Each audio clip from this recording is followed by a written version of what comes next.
전도서는 우리에게 분명히 지혜를 알려주고 있습니다. 이 지혜는 우리에게 매우 생소하고 우리가 궁금하게 여기는 것에 대해서도 이 전도서가 많은 것을 이야기하고 있습니다. 쉽게 끄집어낼 수 없는 주제 이야기들 말이죠. 그러면서 전도서는 단지 그냥 허무하다, 이런 거 다 필요 없다, 쓸데없다, 그렇게만 인생을 제한짓지는 않습니다. 그래서 염세주의나 허무주의로 인생을 나아가게 하지 않는다는 거죠.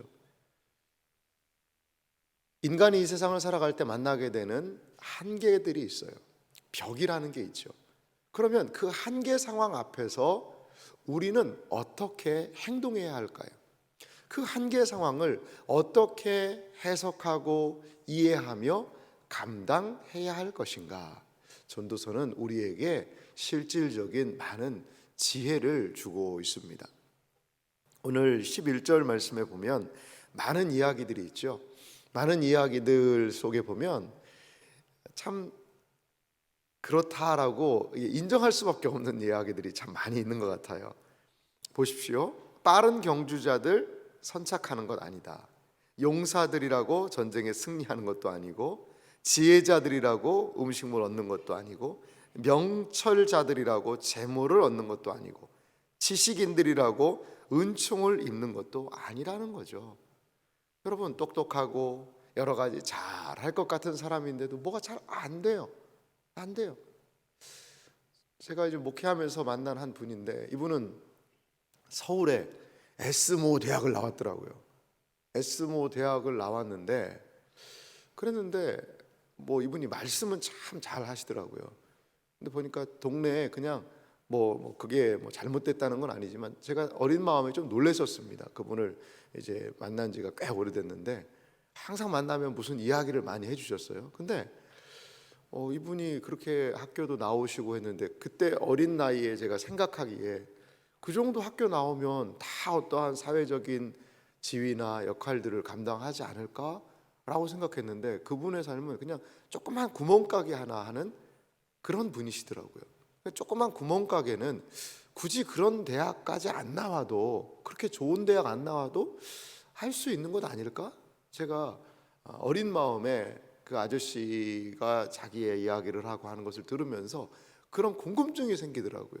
그렇습니다. 뭐 그 대학 가려고 뭐 길을 쓰고 가고 동문들이 얼마나 즐비하겠어요. 그 아저씨는 항상 자기 동문들 자랑을 많이 했습니다. 내 친구가 어디에도 있고 어디에도 있고 어디에도 있고. 그걸 보면서 참 저도 오늘, 그때 제가 이 전도서를 읽었으면 이해가 더 빨랐을 텐데 그때는 이걸 몰라가지고. 근데 지혜자라고, 지식이 많다고, 명철자라고 재물을 얻는 것, 지식 많다고 해서 은총을 얻는 것, 용사라고 승리하는 것, 빠른 경주자라고 먼저 도착하는 것들이 아닐 수 있더라는 거죠. 그러면서 11절에 참 중요한 한 말씀을 하죠. 그것은 무엇입니까? 이는 시기와 기회는 그들 모두에게 임함이니라. 여기 시기와 기회라는 단어가 있어요. 때를 잘 만나야 된다는 거죠. 때를. 굴지의 기업들을 이룬 분들을 보면 참 어떻게 보면 그분 개인의 능력도 탁월하지만 시기와 기회를 잘 타고난 것도 참 무시할 수는 없을 것 같아요. 여러 가지 부분에서 말이죠. 그렇습니다. 여러 가지 우리가 생각하고 있는 그러한 규범적이고 이 세상의 기본적인 법칙들이 있어요. 꼭 그렇지 않은 상황들이 분명히 도래하더라는 거죠. 만약에 상상을 해보세요. 어떤 사람이 이제 1996년까지 해서 막 돈을 엄청나게 벌어가지고 이제 여기에서 내가 내 사업을 한번 확장을 해야 되겠다 해서 이 1996년에 뭐 돈을 엄청나게 대출을 해서 크게 사업장을 확장을 딱 했다고 생각해 보세요. 그러면 어떻게 됐을까요? 잘 모르겠습니다만 1997년에 뭐가 왔어요? IMF가 왔다는 거죠. 그러니까 일반적인 상황이었다면 그렇게 확장해서 투자하고 사업을 벌이면요 잘 될 거예요. 근데 아무도 예측하지 못했던 IMF라는 게 탁 터지면요, 그 무리하게 투자해 놓은 거 다 부실하면 다 쓰러지는 겁니다. 도산하고 넘어지고. 그걸 IMF 때 우리 봤지 않습니까? 기회와 때는 분명히 있는 것 같아요. 기회와 때는 말이죠. 그래서 12절은 이렇게 이어서 말하고 있죠. 분명히 사람은 자기의 시기도 알지 못하나니. 사람은요 자기의 시기를 알지 못한다라는 거죠. 만약 이걸 알 수 있다면 얼마나 좋을까요?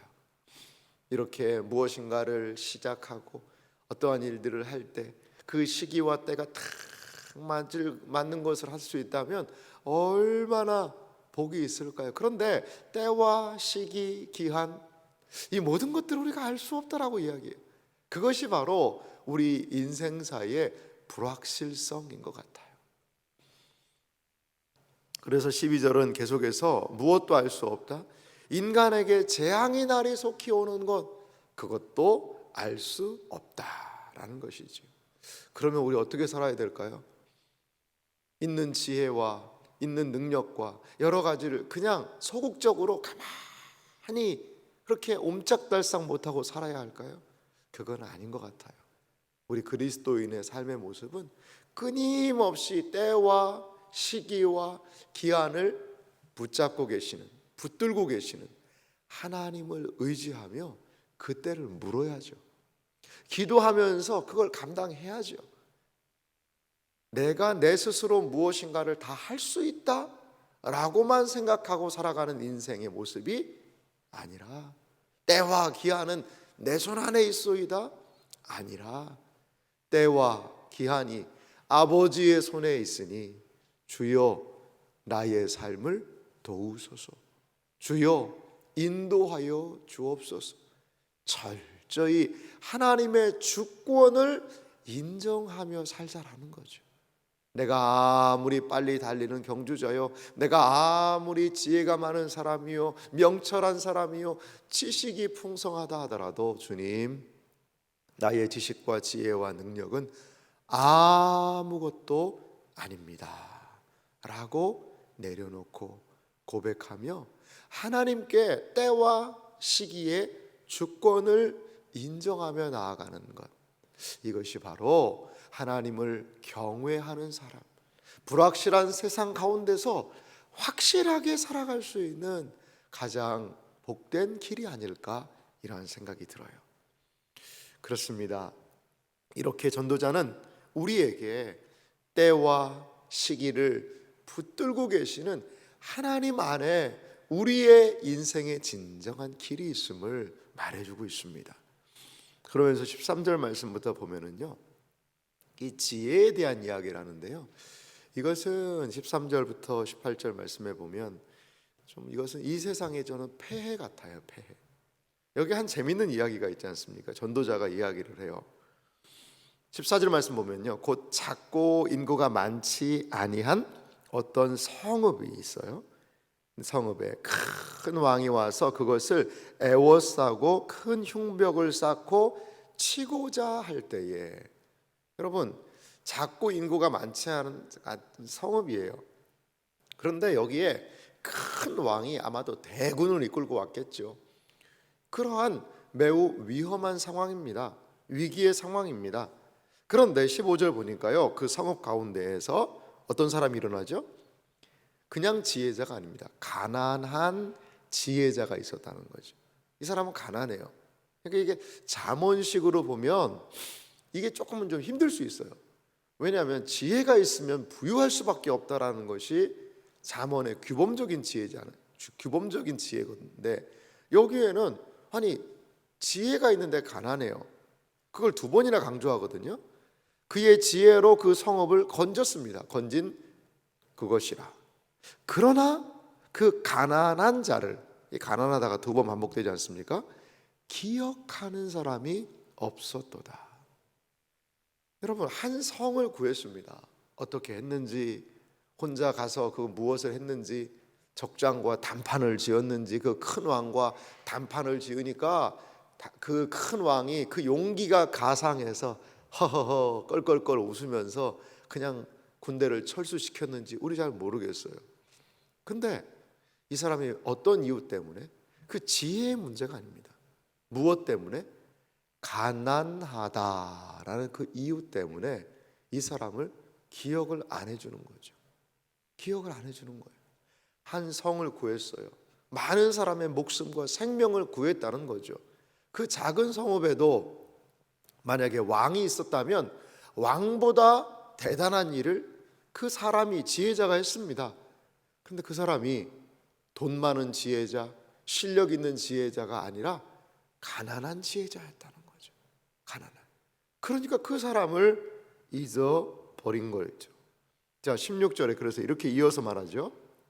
그러므로 내가 이르기를 지혜가 힘보다 나으나 가난한 자의 지혜가 멸시를 받고 그의 말들을 사람들이 듣지 아니한다 하였노라.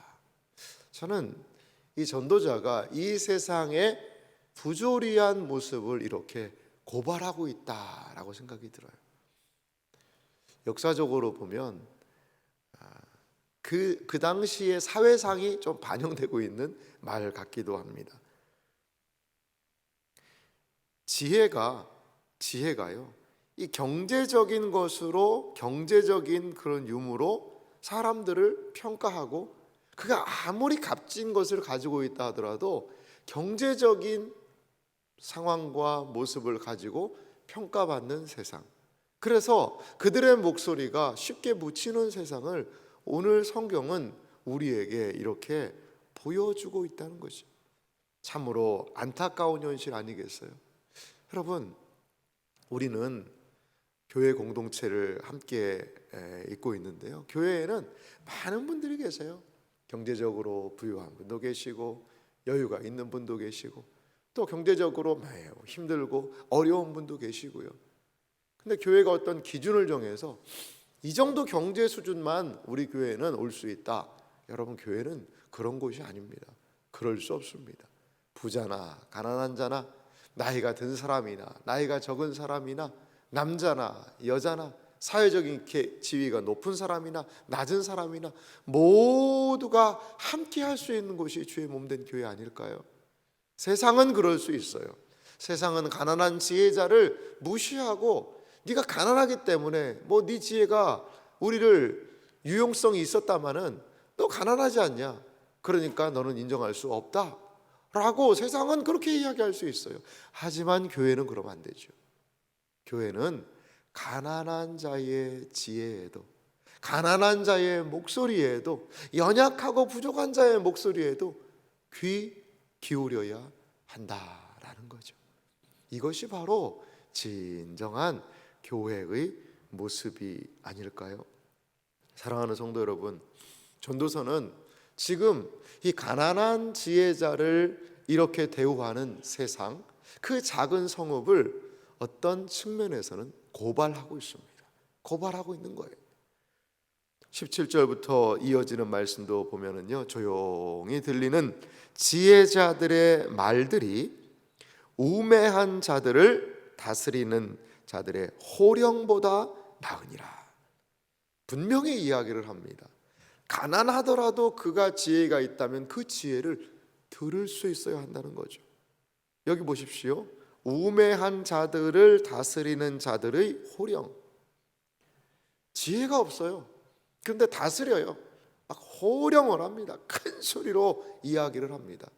그것보다도 지혜 있는 사람의, 지혜자의 조용한 말, 그것을 더 가치 있게 여길 수 있어야 한다는 거죠.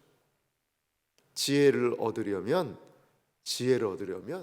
가난하건 부하건 경험이 많건 경험이 적건 간을 한번 그러한 사회적인 편견을까지도 뛰어넘어야, 그래야 진정한 지혜를 만날 수 있다라는 말씀이기도 하다라는 거죠. 그래서 이런 말을 하잖아요. 아이에게서도 배워야 한다. 여러분, 아이에게서도 배워야 한대요. 그것이 진정한 지혜를 얻고자 하는 자들의 겸손 아닐까요? 하지만 이 지혜가 가난하다고 무시되는 현실이 있었죠. 그런데 또 18절은 이렇게 이야기를 합니다. 지혜가 무기보다 나으니라. 그렇죠. 한 성을 그 지혜자가 구했지 않습니까? 무기보다 나아요. 그러나 죄인 한 사람이 많은 선을 무너지게 하느니라. 이 죄인 한 사람이 누구일까요? 그 지혜를요, 가난한 자의 지혜를 멸시하고 무시하는 사람인 것 같아요. 그렇습니다.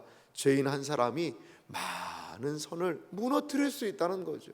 한 사람의 그릇된 판단이, 그릇된 사고가 너무나도 많은 사람의 가슴을 치고 땅을 치는 후회로 이끌 수도 있다는 거죠. 사랑하는 성도 여러분, 위정자들을 위해서 우리는 많이 기도해야 합니다. 하나님, 이 나라를 다스리는 많은 위정자들에게 지혜를 허락해 주시는데 가난한 자의 지혜까지도 들을 수 있고 경청할 수 있는, 호령으로 이 세상을 지배하고 큰 목소리로 이 세상을 그냥 그렇게 지배하는 것이 아니라 가난한 자의 지혜, 작은 지혜의 목소리에 귀를 기울이고 들어서 오늘 18절 본문처럼 많은 선을 무너뜨리는 그러한 역할을 우리의 위정자들이 하지 않게 하여 주옵소서. 우리는 기도해야 합니다. 기도해야 합니다. 우리는 정치권의 뉴스를 볼 때 마음이 참 때로 답답할 때가 있어요. 아이고, 저거 뭐 내일도 아니지 뭐 모르겠다. 그리고 어떤 분들은 염증을 느끼며 TV를 끄고 관심을 접기도 합니다. 하지만 우리 시대에 그것이 우리의 모습이잖아요. 우리나라의 일이잖아요. 우리 기도해야 될 것 같아요. 기도해야 될 것 같아요.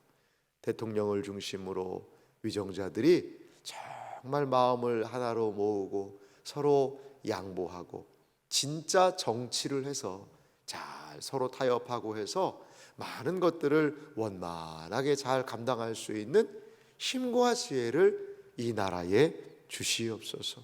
지혜가 무시되지 않게 하여 주시옵소서. 진정한 참 지혜에 많은 사람들이 관심을 갖고 주의를 기울이게 하여 주옵소서. 그리하여 우리나라가 온전히 하나님이 원하시고 기뻐하시는 참 지혜의 길로 걸어가게 하여 주옵소서. 우리 그리스도인들이 기도해야 되는 모습이 아닐까 생각이 듭니다. 사랑하는 성도 여러분, 지혜를 찾고 계십니까? 내 삶을 지혜로 채우기 원하십니까? 그렇다면 내려놓아야 할 게 있어요. 나의 경험, 나의 지금까지의 지식과 내 생각에는 이런 것들로 꽉 차 있으면, 그러면요 밖에 있는 지혜가 들어올 틈이 없습니다. 틈이. 한 장로님 항상 하실 때 그런 말씀하세요. 내 생각이 절반만 맞는다라고 생각을 하고 말을 해야 된다. 참 지혜 있는 말인 것 같아요. 내 생각이, 내 말이 다 맞다, 다 옳다라고 생각하면요 어떻게 상대방의 그 의견이 내 속으로 들어올 수 있겠어요? 그래, 내 말이 절반만 맞을 수 있다라는 생각을 하고 폭넓은 마음을 가지고 그렇게 받아들일 수 있는 것, 이것은 바로 지혜를 온전히 인정하고 받아들이는 사람의 합당하고 온전한 모습이 아닐까 생각이 듭니다. 오늘 이 하루 우리의 모든 날들이 지혜를 발견하고, 그리고 어린 아이에게서라도 지혜를 배울 수 있는 겸손함으로 채워나가는 지혜가 풍성한 그러한 복된 생애와 삶 되시기를 주님의 이름으로 축원합니다.